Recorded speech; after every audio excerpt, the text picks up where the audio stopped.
नमस्कार, आप देख रहे हैं दिल से दिल तक हेल्दी हॉट टॉक शो। दिल की बीमारियों से जीवन को होने वाले खतरे हाल के समय में कुछ ज़्यादा ही बढ़ गए हैं। चिंता की बात तो इसमें यह है कि स्वस्थ लोगों में भी सडन हार्ट अटैक देखा गया है। तो आज के हमारे एपिसोड में हम इसी विषय पर बात करेंगे।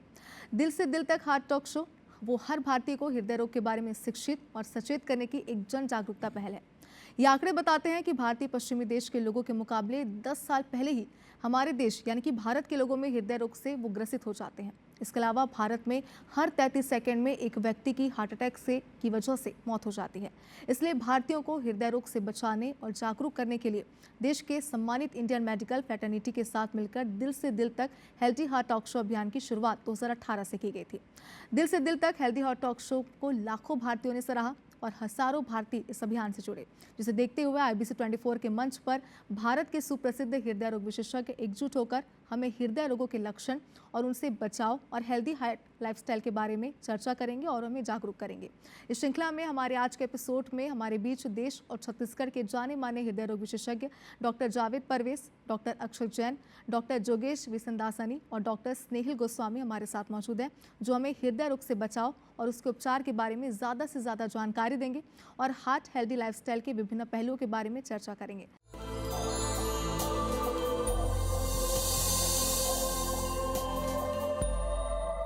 सबसे पहले आप सभी का हमारे इस खास टॉक शो में बहुत स्वागत है। Thank you. डॉक्टर जावेद, पहले मैं आपके पास आना चाहती हूँ क्योंकि हाल के दिनों में बहुत से फिट लोग हैं जो रेगुलर एक्सरसाइज भी करते हैं, उनमें भी सडन हार्ट डिसीज देखी गई है या उन्हें अचानक दिल का दौरा पड़ जाता है। खासतौर पर हमने ये देखा है कि पोस्ट कोविड के बाद हार्ट अटैक के मामले या सडन डेथ के मामले ज़्यादा बढ़ गए हैं। इसका कारण क्या है और डॉक्टर होने के नाते इस बारे में आपकी क्या राय है? जी, बहुत ही इम्पोर्टेंट क्वेश्चन है। एज ए कार्डियोलॉजिस्ट हम लोग देख रहे हैं कि ये जो हार्ट अटैक या सडन डेथ के मामले हैं ड्यूरिंग एक्सरसाइज, ये पिछले कुछ सालों से काफ़ी बढ़ गए हैं। और इसमें साइंटिफिकली देखा जाए तो दो चीज़ों को हमें समझना होगा और डिफ्रेंशिएट करने की ज़रूरत है। एक है हार्ट अटैक। हार्ट अटैक होता है दिल के अंदर जो दिल की नसें होती हैं, जो दिल के डिफरेंट एरियाज़ को ब्लड सप्लाई करती हैं, उसमें रुकावट आ जाने से हार्ट अटैक आता है। दिल के किसी हिस्से की ब्लड सप्लाई अचानक रुक जाती है और ड्यूरिंग एक्सरसाइज स्पेशली, क्योंकि हार्ट पर वर्कलोड ज़्यादा होता है, अगर ऐसे वक्त पर हार्ट की ब्लड सप्लाई रुक जाए तो जान का जोखिम बहुत अधिक होता है। बहुत सारे ऐसे व्यक्ति होते हैं जो बाहर से देखने में फिट मालूम पड़ते हैं, बट ज़रूरी नहीं कि वो हार्ट के एंगल से भी फिट हों। कई रिस्क फैक्टर्स होते हैं, जैसे कि कोलेस्ट्रॉल है, ब्लड प्रेशर है, शुगर है, बुरी लाइफस्टाइल है। इनकी वजह से इन पेशेंट्स की हार्ट की ब्लड वेसल्स के अंदर कोलेस्ट्रॉल डिपॉजिट्स बनते रहते हैं और कभी कभी कोई कोलेस्ट्रॉल डिपॉजिट प्लाक रप्चर का रूप लेकर के किसी नस को सडनली चोक कर सकता है और अगर नस सडनली बंद हो जाती है तो उस वक्त हार्ट अटैक का जोखिम बढ़ जाता है। तो ये तो हार्ट अटैक है।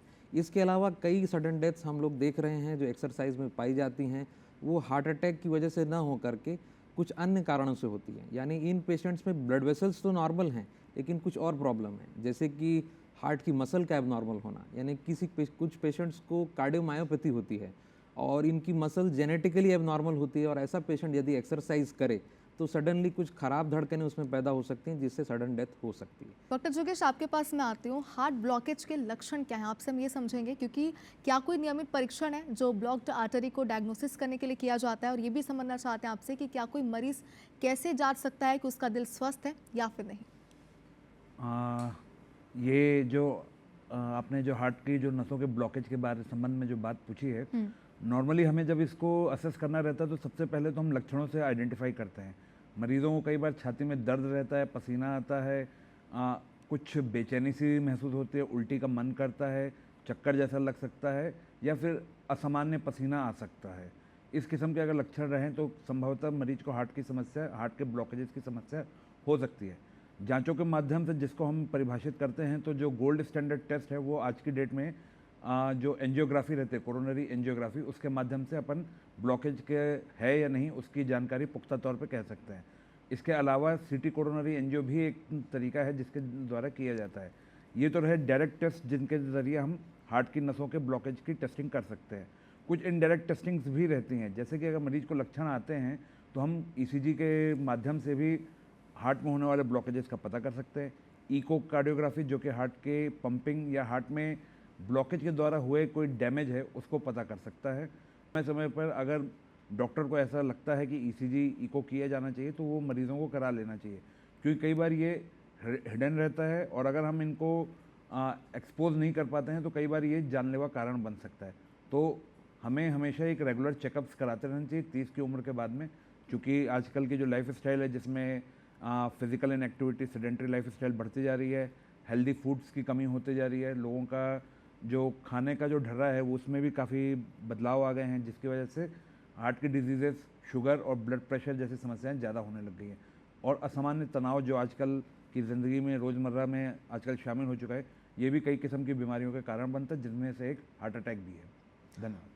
डॉक्टर स्नेहली, मैं आपके पास अब आना चाहती हूँ, कार्डियक अरेस्ट और हार्ट अटैक में क्या अंतर होता है और दोनों के होने के लक्षण भी आपसे समझना चाहते हैं कि इन दोनों के लक्षण क्या होते हैं। साथ ही ये भी बताइए कि इन दोनों ही कंडीशन में मरीज को क्या उपचार तुरंत दिया जा सकता है जिससे उसका जीवन बचाया जा सके। ये बहुत काम का प्रश्न है, क्योंकि ये जो दो टर्म्स हैं, कार्डियक अरेस्ट और हार्ट अटैक, आम जनता इसको साइनोनिमसली यूज़ कर लेती है। इस टर्म्स को जनता परसीव करती है कि दोनों एक ही टर्मिनोलॉजी है या एक ही बीमारी के लिए कॉइन की गई टर्म है। ऐसा नहीं रहता है। अगर मैं बहुत ही जनता के समझने के पर्सपेक्टिव से बहुत ही लेमैन टर्म में और बहुत ही सामान्य भाषा में मैं बताऊं, तो कार्डियक अरेस्ट जो है वो हार्ट के इलेक्ट्रिक सर्किट की प्रॉब्लम है, और हार्ट अटैक जो है कि जैसा कि डॉक्टर जावेद और डॉक्टर जोगेश कह रहे थे थोड़ी देर पहले, वो हार्ट की जो खून सप्लाई है उस ब्लॉकेज की प्रॉब्लम है, यानी कि वो सप्लाई की प्रॉब्लम है। कार्डियक अरेस्ट एक बहुत गंभीर कंडीशन है, दोनों की दोनों एक मेडिकल इमरजेंसी है। कार्डियक अरेस्ट में आपका दिल धड़कना बंद कर देता है, तो पेशेंट के पास कोई लक्षण होने का समय ही नहीं रहेगा, वो कोलैप्स हो जाएगा। कार्डियक अरेस्ट, अब जो प्रश्न का दूसरा हिस्सा है कि इसे हमें क्या करना चाहिए ट्रीटमेंट के लिए, तो पहले मैं कार्डियक अरेस्ट की तरफ हाईलाइट करूंगा। कार्डियक अरेस्ट को अगर आप आंकड़ों वाइज देखेंगे तो प्रति 1 मिनट की देरी पे पेशेंट की परमानेंट मृत्यु होने के चांसेस 10% बढ़ते जाते हैं। तो अगर कोई भी पेशेंट आपको कोलैप्स होते हुए या कार्डियक अरेस्ट होते हुए दिखाए, यानी कि वो बिल्कुल पेशेंट गिर जाएगा, एकदम मृत्यु की अवस्था में पहुंच जाएगा, तो जो कार्डियोपल्मोनरी रिससिटेशन CPR जो हम बोलते हैं, आजकल जगह जगह CPR के ट्रेनिंग कैंप्स हैं। और ये कार्डियक अरेस्ट के कई कारण रह सकते हैं। जो सबसे पहले प्रश्न हमने जो डिस्कस किया था, जिसमें हमने ये अरिदमिया टर्म्स डॉक्टर जावेद ने यूज़ की थी, heart attack term doctor Javed ने यूज़ की थी। इस तरीके के कई कंडीशंस रहते हैं जिसकी वजह से कार्डियक अरेस्ट हो सकता है। अब आते हैं दूसरे बात पे, हार्ट अटैक। हार्ट अटैक जैसे कि हम पहले भी डिस्कस कर चुके हैं कि हार्ट को खून सप्लाई करने वाली जो 3 मुख्य नलियाँ हैं, उन नलियों में से अगर किसी में भी ब्लॉकेज हुआ तो उस पर्टिकुलर दीवार जिसको वो खून की नली सप्लाई कर रही है, वो दीवार मूव करना बंद कर देती है। ये है बाय डेफिनेशन हार्ट अटैक। तो दोनों टर्म अलग हैं। हार्ट अटैक आपको कार्डियक अरेस्ट कॉज कर सकता है, यानी कि हार्ट अटैक अगर बहुत मैसिव रहा तो उसका टर्मिनल रिजल्ट जो रहेगा वो कार्डियक अरेस्ट रहेगा। दोनों कंडीशन जानलेवा हो सकती है। हार्ट अटैक के लिए आपके पास ट्रीटमेंट का सबसे पहली चीज़ जो आपको ये करनी चाहिए, आप जितनी जल्दी हो सके एक नियरेस्ट मेडिकल सेंटर पे जाएं।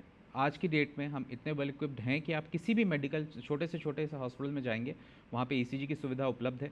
बेसिक जो ब्लड थिनर मेडिसिन है, जो हम लोडिंग डोज कहते हैं, ये दवाइयाँ हर मेडिकल सेंटर पे उपलब्ध हैं। आप उसको ईजिली ले सकते हो। That will buy you some necessary time, जिससे कि आप एक हायर सेंटर तक पहुँच सकते हो। और जो प्राइमरी एंजियोप्लास्टी बोलते हैं, एक जो डॉक्टर का प्रयास रहता है कि वो जो ब्लॉक नली है उसको खोल के हम उसमें एक स्टेंट डालें, उसमें ब्लड का सप्लाई रीस्टोर करें, वो करने का एक बहुत वैल्यूएबल टाइम आप बाय कर सकते हो अगर आप एक नियरेस्ट मेडिकल सेंटर पे पहुंच जाते हो। Doctor Javed, high blood pressure के मुख्य कारण और लक्षण क्या है?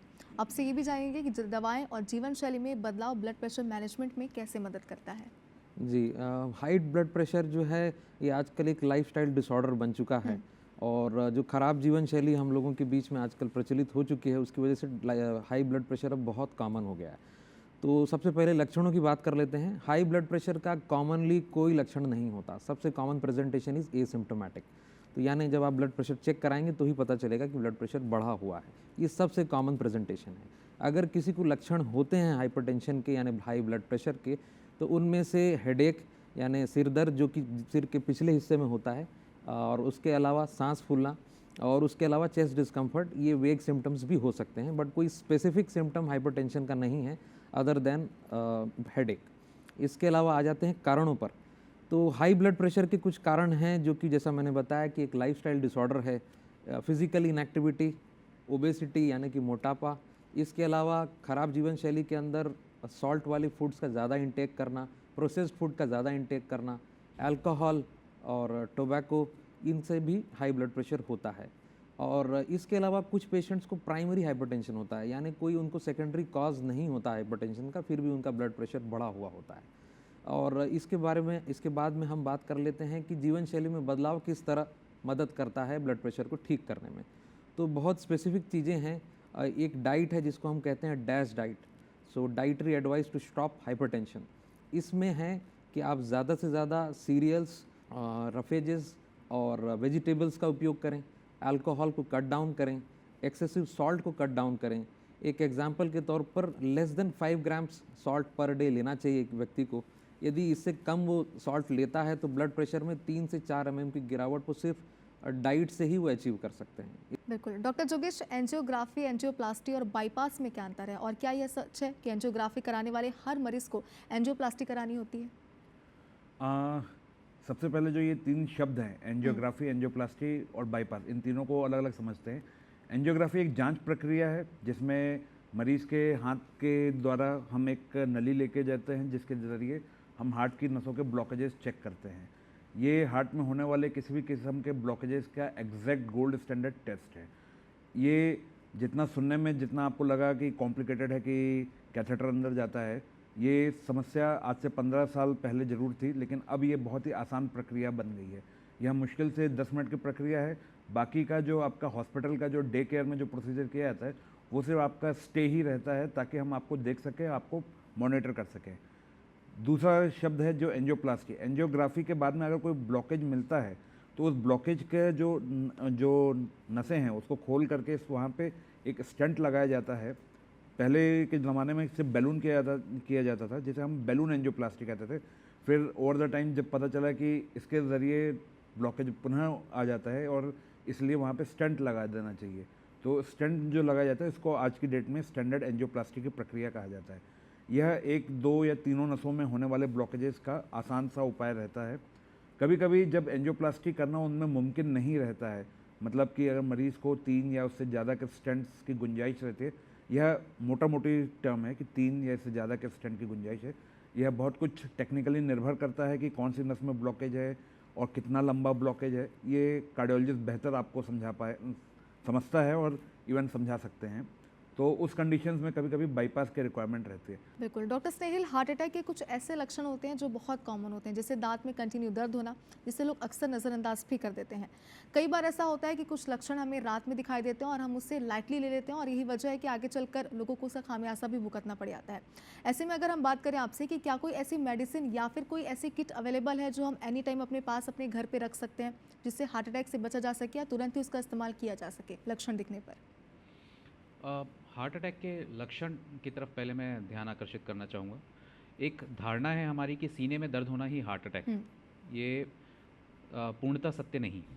सांस फूलना, दिल की धड़कन अचानक से तेज़ हो जाना, दिल का धड़कन का महसूस होना, बाहों में दर्द होना, एक आपने कहा कि दांतों में दर्द होना, अत्यधिक पसीना अचानक से आ जाना, ये सब भी हार्ट अटैक हो सकता है। ये जो इसे हम मेडिकल टर्म में एंजाइना इक्विवेलेंट कहते हैं। सीने में दर्द को हम एंजाइना कहते हैं। और इस प्रकार के लक्षण जो मैंने इन्यूमरेट किए, जो भी आपको बताएं, अगर इस टाइप के लक्षण हो रहे हैं तो ये भी सीने के दर्द के इक्विवेलेंट ही हैं और हार्ट अटैक हो सकते हैं। अब ये लक्षण किस में रहते हैं? बुज़ुर्गों में, महिलाओं में या डायबिटिक पेशेंट में। एक टर्म यूज़ होती है साइलेंट हार्ट अटैक। कई बार पेशेंट को हार्ट अटैक आ जाता है और उसे ये पता नहीं चलता है, और जब हार्ट अटैक का कुछ कॉम्प्लिकेशन हो जाता है, उनका हार्ट फेल होने लगता है, हार्ट की पंपिंग कम हो जाती है, तब वो डॉक्टर के पास पहुँचते हैं और अचंभित हो जाते हैं कि हमें हार्ट अटैक कब हुआ। और एक लीडिंग हिस्ट्री लेने पे या एक सवाल पूछने में, क्या आपको कभी बहुत सारा पसीना हुआ था, कभी बहुत ज़्यादा घबराहट हुई थी, तब वो बताते कि हाँ, मुझे 3 दिन पहले 4 दिन पहले ऐसा हुआ था। तो इस प्रकार के लक्षण जो मैंने आपको इन्यूमरेट किए हैं, इसे लाइटली ना लें, यह हार्ट अटैक हो सकता है। अब दवाइयों के बारे में जो पूछा, क्या किसी प्रकार का किट हम घर पे रख सकते हैं, ये सवाल अक्सर किया जाता है। कई बार हम जब किसी कैंप्स में जाते हैं, वहाँ पे दवाइयों का किट वितरित किया जाता है, लेकिन इन दवाइयों का जो इस्तेमाल है वो एक डॉक्टर की निगरानी में होना चाहिए, क्योंकि ज़रूरी नहीं है कि किसी को सीने में दर्द हो रहा है तो वो 100% हार्ट अटैक है। उसमें अगर हम जो लोडिंग डोज देते हैं, ये दवाइयों की मात्रा अत्यधिक रहती है। तो अगर हम नफ़े और नुकसान को कैलकुलेट करें, किसी पेशेंट जिसे हार्ट अटैक हुआ है उसे उस हाई डोज में ब्लड थिनर देना जस्टिफाइड है। लेकिन अगर वो पेशेंट को ये नहीं मालूम है बिना ईसीजी देखे कि वो हार्ट अटैक है और ये दवाई उसे खिला दी जाए, तो ये नुकसान भी कर सकती है। तो इस प्रकार का जो किट का इंजुडिशियस यूज़ बोलना चाहिए या गलत इस्तेमाल भी हो सकता है। तो ये जो लोडिंग डोज की दवाई है, जैसा कि मैंने पहले भी आपको कहा है कि नियरेस्ट मेडिकल सेंटर में जाएं, अपना ईसीजी कराएं, वहाँ पे अवेलेबल डॉक्टर को अगर लगता है कि ये दवाई आप तक पहुँचनी चाहिए तो वो ज़रूर ये दवाई आपको देंगे।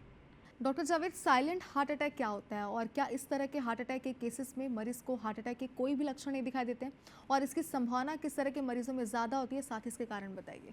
जी, साइलेंट हार्ट अटैक जैसा कि मेरे कलीग डॉक्टर स्नेहिल ने ऑलरेडी थोड़ा एक्सप्लेन कर दिया है। सबसे कॉमनली तो हार्ट अटैक, मैंने जैसा बार बार हम बता रहे हैं क्योंकि ये बहुत ज़रूरी है समझना, हार्ट अटैक दिल के अंदर जो ब्लड वेसल्स होती हैं वो डिफरेंट एरियाज़ को सप्लाई करती हैं दिल के, और उनमें ब्लॉकेजेस आ जाने से हार्ट अटैक आता है। यदि कोई नस पूरी तरह बंद हो गई है तो हार्ट अटैक होगा। और हार्ट अटैक का जो सबसे कॉमन सिम्टम है वो है चेस्ट पेन।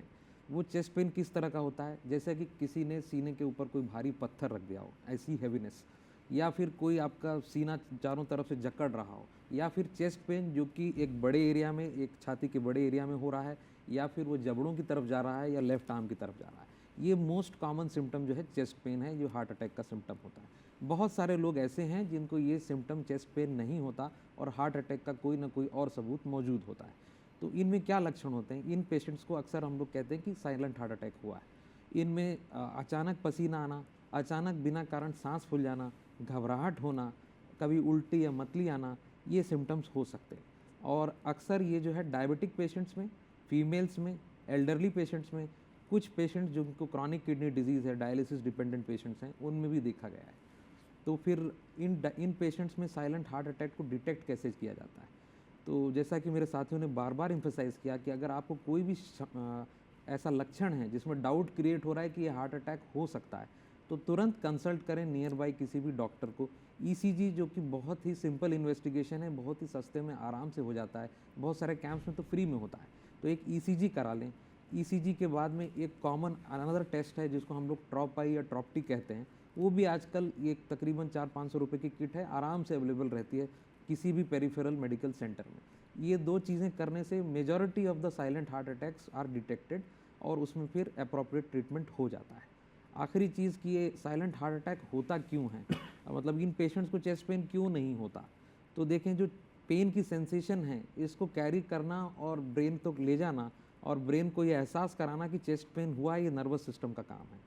और इन पेशेंट्स को जिनको चेस्ट पेन नहीं होता फिर भी हार्ट अटैक होता है, इन पेशेंट्स में नर्वस सिस्टम से कुछ एबनॉर्मलिटीज़ होती हैं जिनको हम न्यूरोपैथी कहते हैं। इसलिए ऐसे बहुत सारे पेशेंट्स रहते हैं आजकल जिनको चेस्ट पेन नहीं होता ड्यूरिंग हार्ट अटैक, तो उसको नेग्लेक्ट नहीं किया जाना चाहिए। डॉक्टर जोगेश, किसी को व्यक्ति को पेसमेकर की आवश्यकता कब होती है? पेसमेकर के विभिन्न प्रकार बताइए। पेसमेकर, जैसे कि हम हृदय के बारे में समझते हैं कि हृदय का काम है कि शरीर से आने वाले सभी खून को वो फेफड़े की तरफ पहले भेजता है साफ़ करने के लिए, फिर जो साफ़ खून रहता है वो जब आता है तो वो पूरे शरीर में जाता है। ये रही हार्ट की पंपिंग की एक्टिविटी, जिसमें ये काम रिदम में होता है, लेने का काम, और फिर उसके बाद में उस ब्लड को संचालित करने का काम। ऊपर वाले ने एक इनहेरेंट पेसमेकर हमारे शरीर में लगा करके पहले से ही भेजा हुआ रहता है, जो कि आपके पैदा होने से पहले चालू हो जाता है और जीवन पर्यंत चलता रहता है।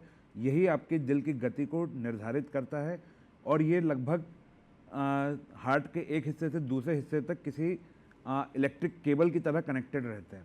जब इस पेसमेकर में कुछ गड़बड़ी आ जाती है, जैसे कि जो धड़कन पैदा करने की जो क्षमता है, जो आप और हम समझते हैं कि 60 से 100 के बीच में जो दिल की धड़कन चलती है, वो एक जो ये गति पैदा करने वाला जो एक पेसमेकर जो पहले से है वो अगर ख़राब हो जाए, या फिर इस इलेक्ट्रिकल सर्किट में कहीं पे कुछ प्रॉब्लम आ जाए जिसकी वजह से दिल की धड़कनें धीरे होने लग जाएँ और मरीज को लक्षण आने लग जाए, या फिर कुछ असामान्य कनेक्शन हो जाने की वजह से जो उटपटांग धड़कनें बनना शुरू हो जाती है, जैसे कि परवेज सर बता रहे थे कि एरिथमियाज होते हैं, इन सभी कंडीशंस में पेसमेकर के लगने की गुंजाइशें रहती हैं।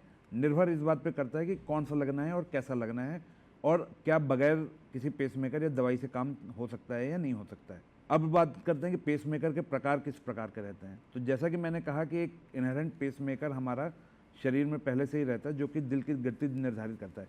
वो कनेक्टेड रहता है दूसरे एक और पेसमेकर से, जो कि दिल यानी कि दिल का जो वेंट्रिकल वाला हिस्सा है जिसकी गति निर्धारित करता है। अगर इनमें से कहीं पे भी कोई प्रॉब्लम आती है तो मरीज को CHB कंप्लीट हार्ट ब्लॉक जैसे सिम्टम आ सकते हैं। इस कंडीशन में हम पेसमेकर जो लगाते हैं, एक सिंगल चैम्बर पेसमेकर रहता है जो कि सिर्फ वेंट्रिकल को ही एक फिक्स रेट पे संचालित करता रहता है जो कि सिंगल चैम्बर पेसमेकर का काम रहता है। फिर रहता है एक डबल चैम्बर पेसमेकर, जिसमें 2 तारें लगती हैं, जिसमें मरीज़ की एक इनहेरेंट रेट को हम निर्धारित करते हैं, जो कि गति के हिसाब से, काम के हिसाब से ऊपर और नीचे हो सकते हैं। जैसे कि अगर मरीज़ दौड़ रहा है तो उसकी गति बढ़ाई, उसके दिल की गति 100 तक आराम से पहुंच जाए, इसको निर्धारित करने के लिए ड्यूअल चैम्बर पेसमेकर लगाए जाते हैं। अब ये दिल की गति को निर्धारित भी करता है और साथ ही साथ उसको सिंक्रोनाइज्ड वे में, कि जब ब्लड रिसीव करना है तब ऊपर का हिस्सा चलेगा और जब हमें ब्लड को आगे भेजना है तब नीचे वेंट्रिकल्स चलेंगे, इसको सिंक्रोनाइज करता है, तो वो डबल चैम्बर पेसमेकर रहता है। अब वेंट्रिकल की भी बात करते हैं तो राइट और लेफ्ट 2 अलग अलग किस्म के वेंट्रिकल रहते हैं, जो कि आपस में एक इलेक्ट्रिकल कनेक्शन से निर्धारित रहते हैं। अगर इसमें भी कोई डिस्क्रिपेंसी रहती है और जिसकी वजह से हार्ट की पंपिंग से बड़ा असर पड़ता है, तब हम 3 चैम्बर वाला एक पेसमेकर लगाते हैं, जिसे हम CRTP कहते हैं। डॉक्टर स्नेहिल, हम किस तरह हार्ट डिसीज से अपने आप को बचा सकते हैं और इसमें डाइट और लाइफस्टाइल का क्या महत्व होता है? प्रोबेबली ये जो क्वेश्चन है आज की पूरी हमारी मीटिंग का सार है और इसको मैं एक 3 सूत्रीय फार्मूला बताऊंगा क्योंकि ये बहुत लंबा डिस्कशन है। तो इस फार्मूले के थ्रू आप 3 डूज और 3 डोंट्स ये आपको याद रखने होंगे। सबसे पहले 3 डूज, एक्सरसाइज जो है 1 हफ्ते में 1.5 घंटा, यानी कि एक दिन में 15 मिनट। कोई कितना भी व्यस्त इंसान हो, किसी का कितना भी बिजी शेड्यूल हो, आप दिन में 15 मिनट अपने लिए निकाल सकते हैं, अपने शरीर के लिए निकाल सकते हैं। ये आपका खुद का शरीर है, ख्याल आपको खुद को रखना होगा। ये जो 15 मिनट हैं, इन 15 मिनट में आपको ब्रिस्क प्लस लाइट एक्सरसाइज का कॉम्बिनेशन, आप एक्सरसाइज भी एक प्रिस्क्रिप्शन है, जैसे दवा रहती है, खाने पीने के लिए हम डाइटिशियन के पास जाते हैं, आप एक किसी योगा इंस्ट्रक्टर या सर्टिफाइड जिम ट्रेनर के पास जाएंगे तो वो आपको हमेशा गाइड कर सकते हैं कि आपकी एक्सरसाइज आपकी बॉडी वेट, आपकी उम्र के हिसाब से आप किस तरीके से बैलेंस कर सकते हैं। सेकेंड है जो हमारा खान पान है, डॉक्टर जावेद ने डैश डाइट का जिक्र किया था, एक मेडिटेरेनियन डाइट है। आप आसानी से गूगल पे डैश डाइट और मेडिटेरेनियन डाइट टाइप कर सकते हैं। इन डाइट्स का मेन कंस्टिट्यूएंट रहता है अनाज की, जितना ज़्यादा हो सके सीरियल्स लें, हरी सब्जियां लें, फ्रूट्स लें। डायबिटिक लोग जो हैं वो फ्रूट्स बहुत गार्डेड वे में लें। कई ऐसे फल हैं जो डायबिटिक्स में अलाउड नहीं है, तो वो आपको एक गाइडेंस लेनी होगी अपने डॉक्टर से। और तीसरा जो डू है वो है कि आपके जो कन्वेंशनल रिस्क फैक्टर्स हैं, अगर आप बीपी के पेशेंट हैं, शुगर के पेशेंट हैं, आपका कोलेस्ट्रॉल गड़बड़ है, आपकी जेनेटिक्स यानी कि आपके घर में आपके मम्मी पापा भाई किसी को भी हार्ट अटैक की हिस्ट्री, ये 4 लोग टाइम टू टाइम अपना चेकअप कराएं। ये थे 3 डूज। अब आते हैं डोंट्स में। डोंट्स में सबसे पहले जो आपको नहीं करना है वो है स्मोकिंग। एक स्मोकर जो है वो, उसको हार्ट अटैक होने का खतरा एक नॉन स्मोकर के कंपैरिजन में 13 गुना ज़्यादा रहता है, 13 टाइम्स मोर। आप 13 गुना ज़्यादा स्पीड से मौत की तरफ बढ़ रहे हैं। सेकेंड जो है कि सीडेंटरी लाइफस्टाइल। आजकल हम वर्क फ्रॉम होम और जो कॉर्पोरेट लाइफस्टाइल है, हम स्क्रीन टाइम ज़्यादा बिता रहे हैं और हमारी ये धारणा है कि हम 9 से 5 काम करके आएँ, बल्कि वो काम नहीं कर रहे हैं। आप सिर्फ एक स्क्रीन के सामने 8 घंटे तक बैठे हुए हैं। ये जो सीडेंटरी लाइफस्टाइल है ये आपकी सेंट्रल ओबेसिटी बढ़ा रही है, आपके अंदर हार्ट अटैक का खतरा बढ़ा रही है। बिल्कुल, आप तीनों ही एक्सपर्ट से मैं करेंट एरा में हेल्दी हार्ट मैनेजमेंट को लेकर एक मैसेज लेना चाहती हूँ। पहले डॉक्टर जावेद आपके पास। जी, करंट एरा में आप पहले तो एक चीज़ समझ लें कि कोई भी एज ग्रुप आजकल अब अछूता नहीं रह गया इस हार्ट की बीमारी से। तो जैसा कि हेल्दी लाइफस्टाइल जिस पर बहुत डिटेल डिस्कशन हुआ, उसको रिपीट नहीं करूँगा, वो तो अपने को अपनाना ही चाहिए। उसके साथ साथ अगर कभी भी कोई डाउट हो, सस्पिशन हो कि लक्षण हो रहे हैं, तो पुश नहीं करना है। कई बार हमने देखा है एक्सरसाइज करते वक्त लोग अपने आप को पुश करते हैं सिम्टम्स होने के बावजूद, तो वो नहीं करना है। और बिल्कुल एक कंसल्टेशन कार्डियोलॉजिस्ट से, एक असेसमेंट और स्क्रीनिंग, ये बहुत ज़रूरी है आज के ज़माने में, जब कोई भी एज ग्रुप अछूता नहीं रह गया इस बीमारी से। तो यही मेरा मैसेज रहेगा कि हेल्दी लाइफस्टाइल रखें, सस्पिशन होने पर जांच जरूर करें। डॉक्टर जोगेश, एक मैसेज दर्शकों के लिए। Good sleep and stress management को मैं ज़्यादा स्ट्रेस दूंगा, क्योंकि बाकी की बातें तो बहुत सारी हो गई कि लाइफ स्टाइल में क्या होना चाहिए, लेकिन एक अच्छी नींद और स्ट्रेस मैनेजमेंट जो कि आज की भागदौड़ की ज़िंदगी में बहुत ज़रूरी है, ये आप अपने हेल्थ के लिए इतना तो कर ही सकते हैं, तो ये बहुत आपके लिए हेल्पफुल रहेगा। डॉक्टर स्नेहिल आप। देखिए 90% जो हार्ट अटैक है, ये रिसर्च का डेटा आंकड़ा मैं आपके सामने दे रहा हूँ, 90% of the heart attacks are preventable. और जैसा कि मैंने थोड़ी देर पहले एक लाइन इस्तेमाल की थी, ये आपका खुद का शरीर है, ख्याल भी आपको खुद रखना होगा, कोई और नहीं रखेगा। तो एक ऐसी बीमारी जो 90% ऑफ द केसेस में हम दुर्घटना से देर भली जो हम कहते हैं, 90% ऑफ द केसेस में हम प्रिवेंट कर सकते हैं। आप सिर्फ हेल्दी लाइफस्टाइल, अपना ध्यान रख के, खुद को एक्टिव रख के आप प्रिवेंट कर सकते हैं। तो कोई भी ऐसी बीमारी को अननेसेसरीली किसी एडिक्शन या किसी ख़राब लाइफस्टाइल से अपने अंदर इनवाइट ना करें। ये कम्प्लीटली प्रिवेंटेबल कंडीशन है। आप अपना ध्यान रखेंगे तो इस बीमारी से आप दूर रह सकते हैं। बिल्कुल, तो हृदय को स्वस्थ कैसे रखा जाए, इस पर आज हमारे दर्शकों के साथ महत्वपूर्ण जानकारी साझा करने के लिए आप सभी का बहुत धन्यवाद। Thank you. तो हमें यकीन है कि हमारे दर्शकों को महत्वपूर्ण जानकारी मिली और आप सभी के द्वारा दी गई जानकारी का हमारे दर्शक जरूर पालन करेंगे। ज्यादा जानकारी के लिए लॉगिन करना ना भूलें फेसबुक पेज दिल से दिल तक हेल्दी हार्ट पर। आप सभी दिल से दिल तक हेल्दी हार्ट अभियान से यूट्यूब, इंस्टाग्राम और एक्स के माध्यम से भी जुड़ सकते हैं।